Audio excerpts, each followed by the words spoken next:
আমাদের জন্মভূমি বাংলাদেশ। আমাদের বাংলাদেশ হচ্ছে নদীমাতৃক দেশ।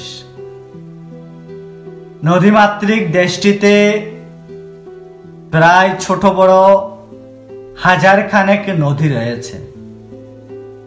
সেই নদীগুলো সমুদ্রে বিলীন হওয়ার জন্য একজন অন্য জনের থেকে দ্রুত বেগে প্রবাহিত হচ্ছে।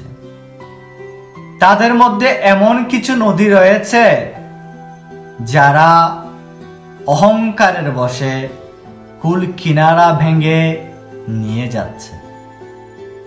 ঠিক তেমনি আমাদের সমাজে, আমাদের এই নরলোকে অথবা আমাদের এই জড় জগতের বীর মহাবীরগণ অথবা অহংকারী ধনাঢ্য ব্যক্তি ইত্যাদিরা প্রতিনিয়ত কালের গ্রাস হওয়ার জন্য এক একটি কদম এগিয়ে যাচ্ছে। সেই কদমগুলো যদি আমরা উদাহরণস্বরূপ দেখি, তাহলে প্রত্যেকটা ব্যক্তি অথবা প্রত্যেকটা প্রাণী আগামী কালকের জন্য অপেক্ষা করছে।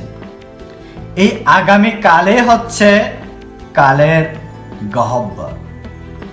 গীতার 11 অধ্যায়ের 28 নম্বর শ্লোকে অর্জুন বলছেন, ওম যতা নদীনাং বহবুম্ববেগা সমুদ্রমেব বিমুখা দ্রবন্তি যতা তবামি নরলোকবীরা